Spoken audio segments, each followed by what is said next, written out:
Apakah itu dikatakan syahadat kepada Allah? Ya enggak, Kang Mas?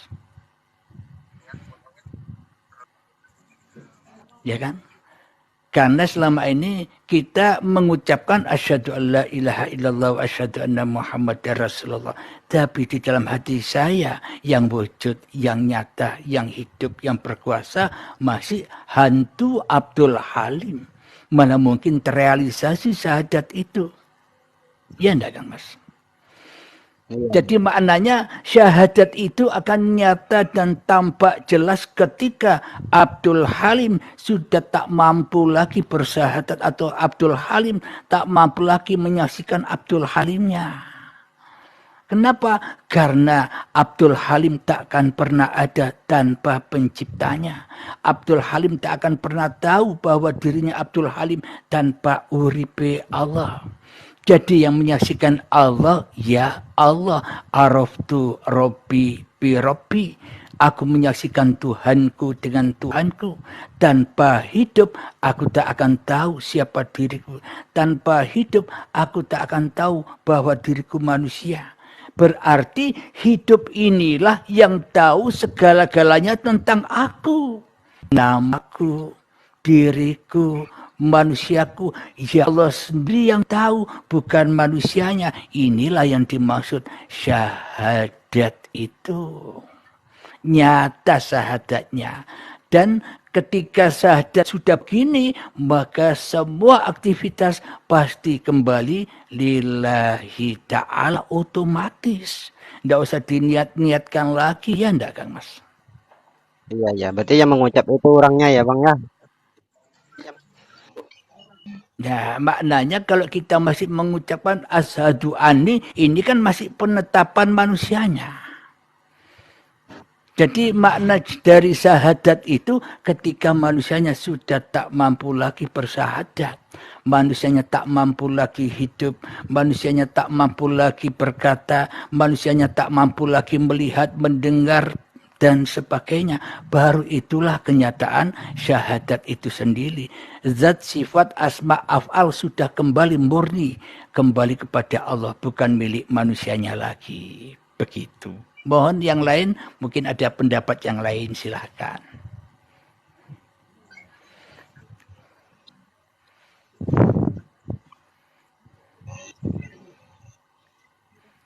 Silakan Kang Arul ya, silakan Kang Arul. Haji Arul, silakan Kang.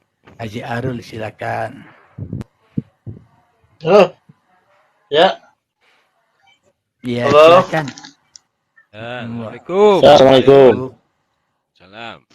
Alhamdulillah ketemu lagi. Waalaikumsalam. Alhamdulillah, Kang Mas. Mohon maaf dari Kota Waringin Timur, Kalimantan Tengah.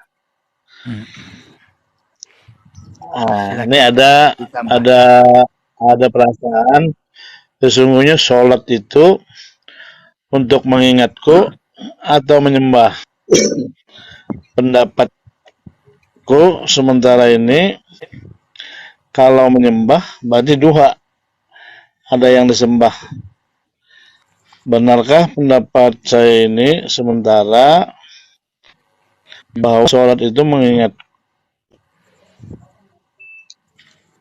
orang sendiri dan untuk mencegah perbuatan keji dan jadi kalau orang benar sholatnya mengingat Allahnya, tidak akan ada lagi perbuatan keji, berdusta, merampok, khianat. Artinya sesuai tuntunan Islam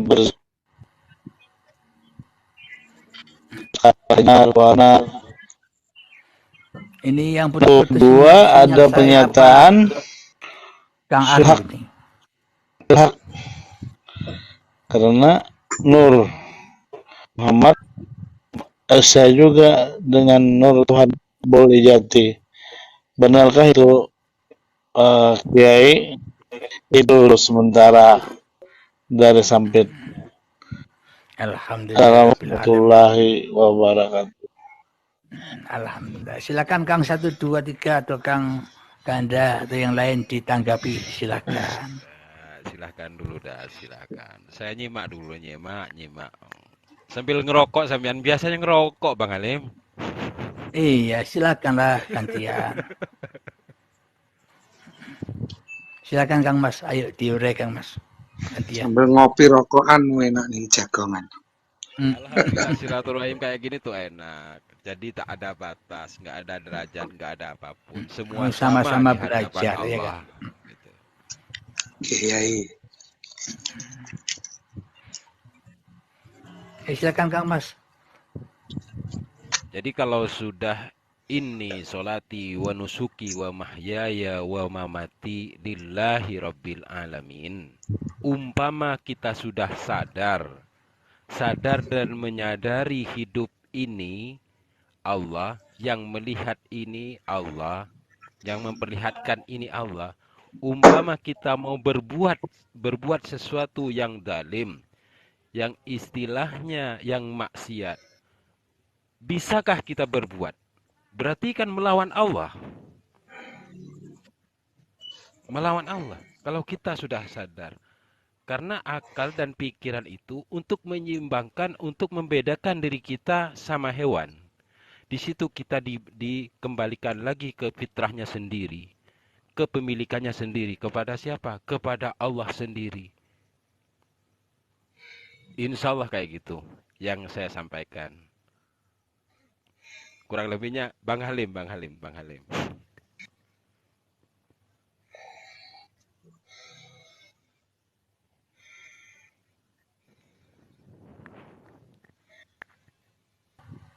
Alhamdulillahirrabbilalamin. Assalamualaikum Kang Mas yang baru hadir ini. Kang Assalamualaikum. Waalaikumsalam warahmatullahi wabarakatuh. Ya, ini ikut gabung ini ingin dapat energi positifnya ini. Pak Kiai. Alhamdulillah.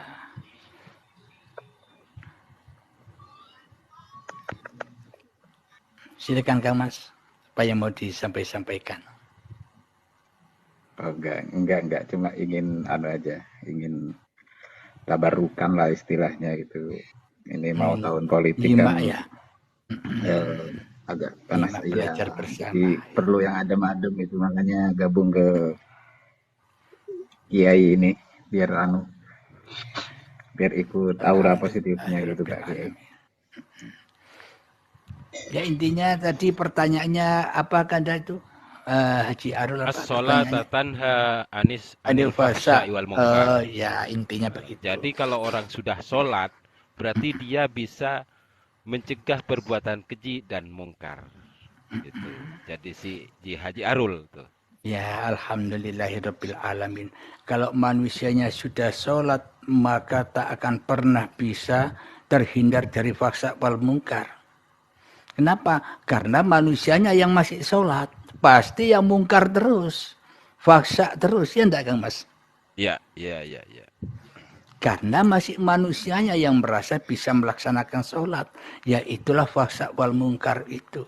Jadi yang dimaksud Allah, inna sholata tanha anil fahsya wal munkar adalah ketika manusianya sholat itu apa sih? Sholat itu kembali rojiun kepada Tuhannya, bahwa hanya Allah yang ada, bahwa hanya Allah yang berkuasa atas diri kita, bahwa hanya Allah yang menggelar diri kita. Ya itulah yang dimaksud sholat itu. Jadi sholat 5 waktu itu guna untuk belajar apa? Belajar mati. Tidak malah belajar bangga-banggaan. Merasa sholat 5 waktu bangga-banggaan, wah enggak tambah mati, tambah hidup, tambah jadi dajjal, ya enggak? Iya. Melihat orang lain yang enggak sholat, oh kafir. Melihat orang lain yang enggak ibadah, oh ahli neraka, lu tambah jadi dajjal. Kenapa? Manusianya yang merasa sholat tidak sesuai dengan inna sholati wa nusuki wa mahyaya wa mamati lillah. Tapi bila manusianya sudah tak mampu lagi untuk sholat, maka manusianya pasti akan terjaga dari fahsya wal munkar. sholat saja tidak bisa. Maknanya apa? Manusia selalu di dalam lindungan, di dalam penjagaan Allah. Ya pasti dijaga oleh Allah dari perbuatan manusianya. Jadi lulus atau maksum dari faksa wal mungkar. Kenapa? Hatinya sudah tidak mensekutukan Allah dengan dirinya lagi. Alhamdulillah. Jadi faksa wal mungkar itu ketika manusia masih mensekutukan dirinya dengan Allah. Maknanya manusianya tidak mau kalah dengan Tuhannya. Ya